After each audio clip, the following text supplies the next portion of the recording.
시편 33번째 시간입니다. 오늘 말씀은 시편 30편 1절부터 12절 말씀까지입니다.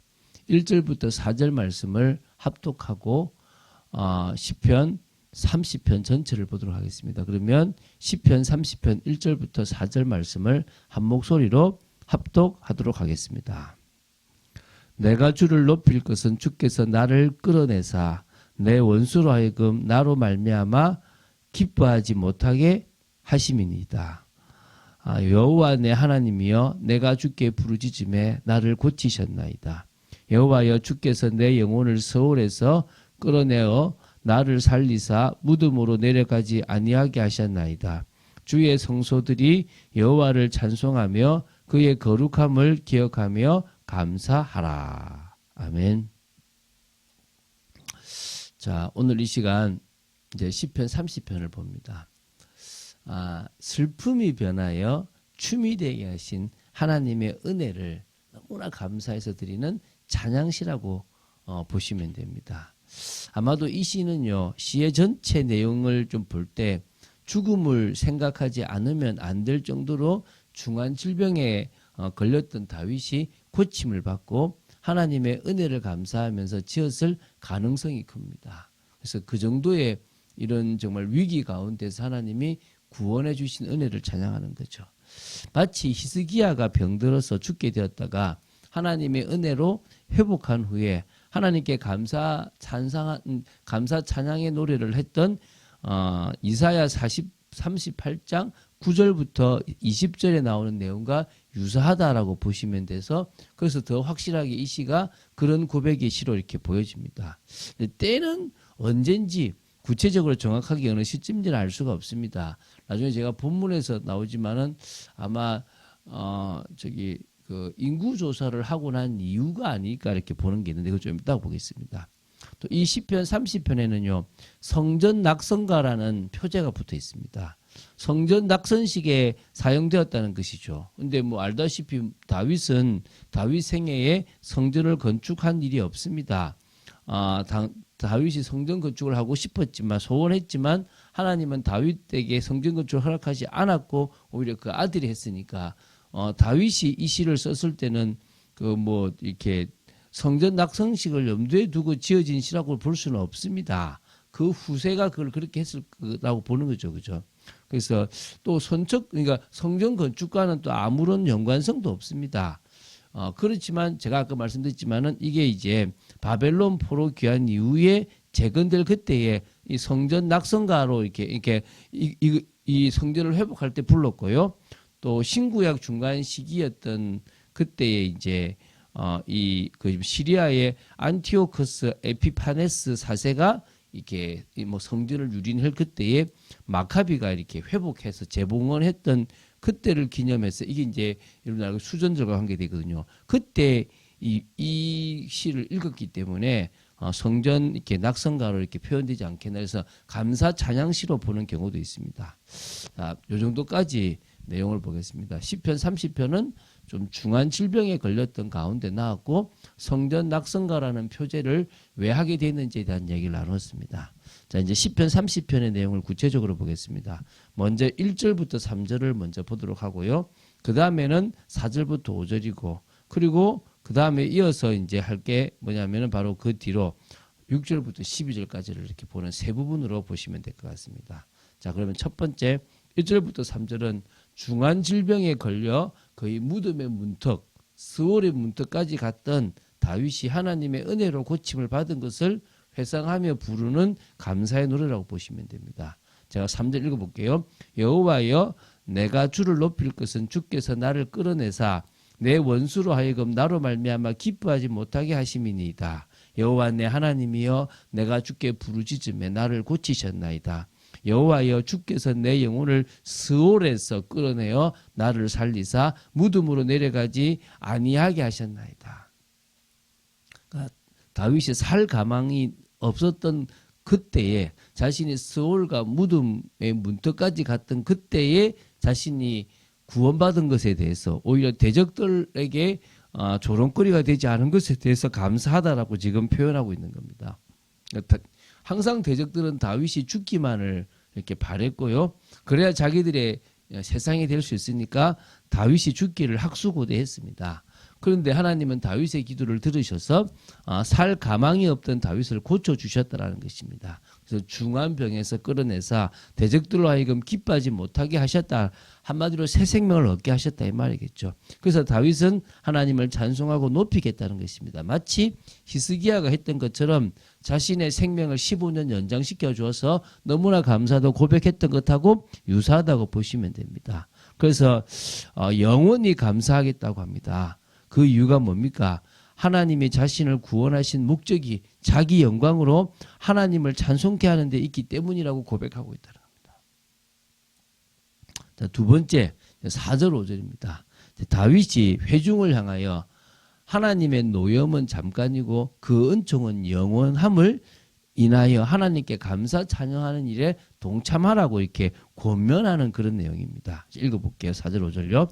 주의 성도들아 여호와를 찬송하며 그의 거룩함을 기뻐하며 감사하라. 그의 노염은 잠깐이요 그의 은총은 평생이로다. 저녁에는 울음이 깃들을지라도 아침에는 기쁨이 오리로다. 그러니까 다윗은 자기뿐 아니라 이스라엘 전 백성 하나님의 모든 백성들이 여호와를 찬송하며 그의 거룩함을 기뻐하고 감사하라고 지금 권면하고 있습니다. 이유가 뭐냐? 인간을 향한 노염은 잠깐이지만 또 그 진노는 잠깐이지만 인간을 향해서 베푸시는 은총과 은혜, 자비, 긍휼은 평생 있기 때문인 겁니다. 그러니까 잠깐 저녁에 울음이 깃들지라도 아침이 되면 기쁨이 올 정도로 결국 은총 때문에 기뻐할 일이 생긴다는 것입니다. 자, 이제 끝으로 보겠습니다. 6절부터 12절을 보도록 하겠습니다. 다윗이 교만으로 인해서 하나님의 노염을 사서 중한 질병에 걸려 죽음의 위기에 처했다가 하나님의 은혜로 구원받고 기쁨을 회복하게 되기까지의 경위를 소개하고 있고요. 하나님께 영원히 감사 찬양을 드릴 것을 지금 다짐하는 내용입니다. 자, 6절 7절을 보면요. 다윗이 그에게 저녁에 울음이 찾아오게 된 이유를 지금 고백하는 부분이 나옵니다. 다윗은요. 내가 형통할 때에 말하기를 이제 내가 영원히 흔들리지 아니하리로다 했다. 이제 나는 이제 나는 이제 안 망한다. 이 교만함이죠. 다윗은 사실 하나님의 형통으로 하나님의 은혜로 형통함을 가지게 되었는데 그 형통함 속에서 이제 자신이 뭡니까? 이제 한마디로 이제 뭐 됐습니까? 교만해져 버린 겁니다. 하나님의 자기를 산처럼 굳게 세우셨다고 믿는데 그게 영원 불변할 거라고 생각하는 그 교만을 딱 이렇게 가짐으로 말미암아 하나님이 어떻게 하셨습니까? 7절에 얼굴을 가리시니까 하나님이 얼굴을 가리시니까 근심하게 돼버려요. 하나님이 은혜를 주시니까 산같이 든든했는데 하나님이 얼굴을 가리셔 버리시니까 이제 무너져 버려서 근심하게 되는 상황이 되었다는 거예요. 여러분 이게 우리 인생입니다. 정말 하나님의 도우심이 아니면 하나님의 역사가 아니면 우리는 살아갈 수가 없거든요. 자기를 신뢰하면 안 되고요.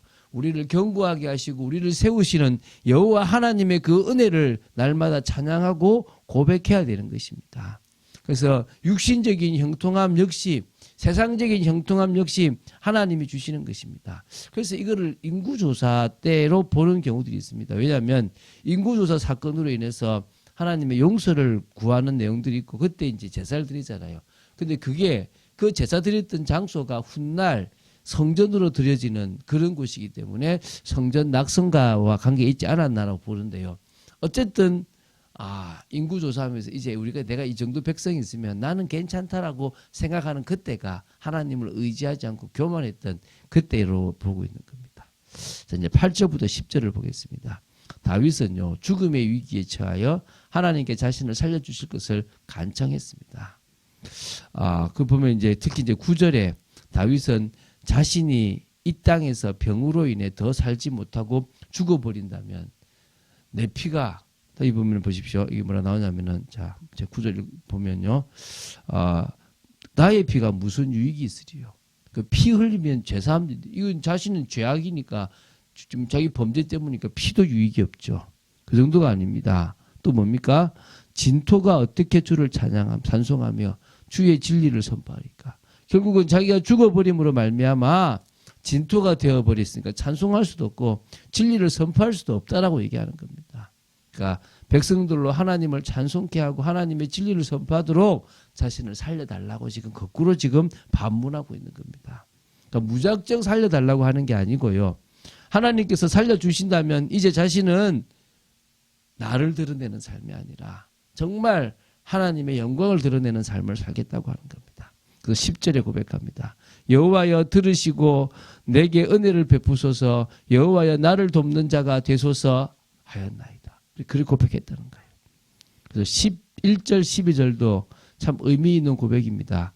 주께서 나의 슬픔이 변하여 내게 춤이 되게 하시며 나의 베옷을 벗기고 기쁨으로 띄우셨나이다. 이는 잠잠하지 아니하고 내 영광으로 주를 찬송하게 하심이니 여호와 나의 하나님이여 내가 주께 영원히 감사하리로다.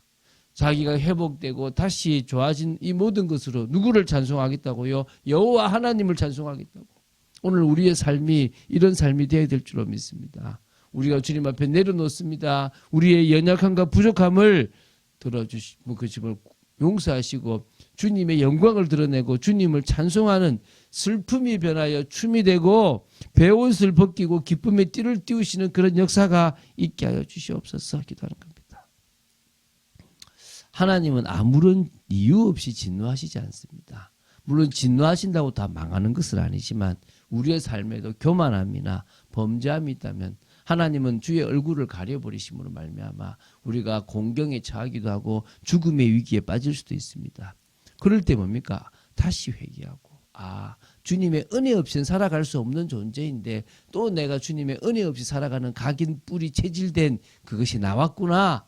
주님 앞에 또 내려놓고 나아간다면 축복된 삶이 될 것이고요. 그 삶을 더 주님의 영광을 드러낸다면 열매 맺는 또 열매 때문에 영광이 되고 또 그런 축복의 삶이 되어질 줄로 믿습니다. 복음의 능력을 늘 우리는 고백해야 됩니다.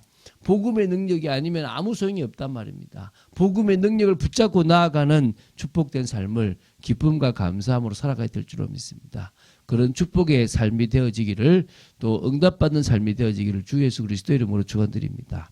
주는 그리스도시요 살아계신 하나님의 아들이심을 고백합니다. 저희들에게 감사할 수 있는 이런 시간 주심을 감사합니다. 주님을 더 바라보고 저희들이 이 다윗의 삶을 통하여 어떤 중심의 삶을 살아야 될지를 알게 하심을 감사합니다. 늘 믿음으로 나아가는 저희들 되도록 지켜 주시옵소서. 늘 주님 앞에 겸손히 우리에게 주시는 그 은혜와 그 영광을 더 주님을 높이는 데 사용하는 저희들이 되도록 지켜 주시옵소서. 주 예수 그리스도 이름으로 기도드립니다. 아멘.